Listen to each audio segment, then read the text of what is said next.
Hi everyone, my name is Miguel. So for our group project, my role was to design the helmet that we'd be running tests on. And I did that in Autodesk Fusion 360. What you're looking at on screen right now is the finished CAD model. When I started, the first thing I had to think about was what the basic shape would be. I went with a smooth ellipsoidal dome, kind of like an egg shape, because that form naturally spreads force outwards when something hits it, rather than concentrating stress in one spot. That's important for a helmet because we want any impact to be absorbed across as much surface area as possible. The outer shell is a single continuous curved surface, no hard corners or flat panels.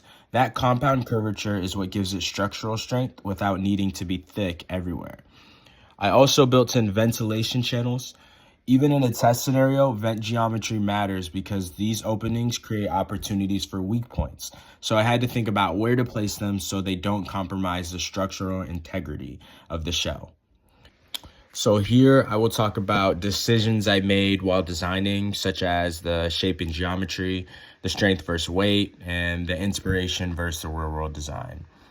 Starting with shape and geometry, I didn't just pick this shape randomly. The ellipsoidal dome is a proven geometry in helmet engineering because it has no stress concentration points. A flat surface or a shape with sharp angles would create areas where force builds up and causes failure.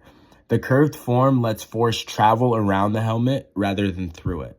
I also gave a slightly flared rear brim, which adds rigidity to the back edge.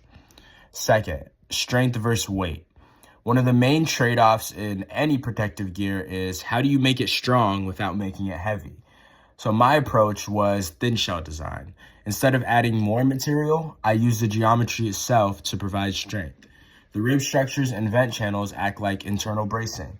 They stiffen the shell without adding bulk. This keeps the total volume of solid material low, which means a lighter model that still holds up under load. And finally, my inspiration. I didn't start from scratch conceptually. I actually looked at real professional helmets and specifically MIPS equipped road cycling helmets from brands like Giro and Specialized, because those are engineered to exacting safety standards and have been tested in wind tunnels.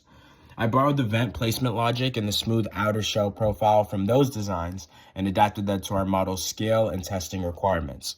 So to summarize, the shape was chosen for impact distribution, the construction was kept minimal for the strength to weight ratio, and overall form was grounded in how real protective helmets are actually built.